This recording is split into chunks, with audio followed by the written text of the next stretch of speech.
राजकारण्यांनी काही ठिकाणी लक्ष न घातले तर त्या व्यवस्थापनेचा बोजवारा उडणार नाही, किंवा आपण जे म्हणतो की यांची कार्यप्रणाली चुकीची आहे तर ते होणार नाही. बघा, मी थोडक्यात माझे विचार मांडतो. लोकशाहीत प्रत्येक यंत्रणेचे स्वतंत्र अस्तित्व असते. पोलीस विभाग कायद्याचे पालन करणारा एक स्तंभ आहे, तर BMC म्हणजे आपल्या शहराच्या व्यवस्थापनाची हृदयस्थानी असलेली एक संस्था आहे. पण दुर्दैवाने काय होतं, अनेक वेळा या यंत्रणांमध्ये राजकारणी हस्तक्षेप करताना दिसतात. ट्रान्सफर म्हणा, ठेके म्हणा, परवाने, निर्णय प्रक्रियेतील दबाव, अनेक वेळा व्यक्तिगत स्वार्थासाठी प्रशासन वाकवण्याचा प्रयत्न केला जातो.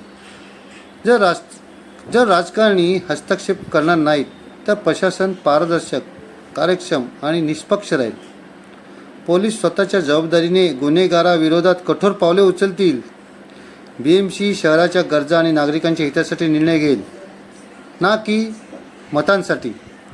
असे झाल्यास भ्रष्टाचारात सुद्धा घट होईल, नागरिकांचा विश्वास वाढेल, व्यवस्थापनेचे मनोबल उंचावेल, अधिकारी स्वतःच्या निर्णय क्षमतेने काम करू शकतील, कोणाच्या फोनला किंवा कॉलला भीक देखील घालणार नाही. लोकशाही यशस्वी होण्यासाठी सत्ताधाऱ्यांनी स्वतःचे स्थान समजून घेतलं पाहिजे. मार्गदर्शक म्हणून हस्तक्षेप करणे नव्हे. मी तर एवढंच म्हणेन, जेव्हा राजकारण सेवा बनेल तेव्हाच प्रशासन स्वच्छ बनेल. थँक्यू मित्रांनो.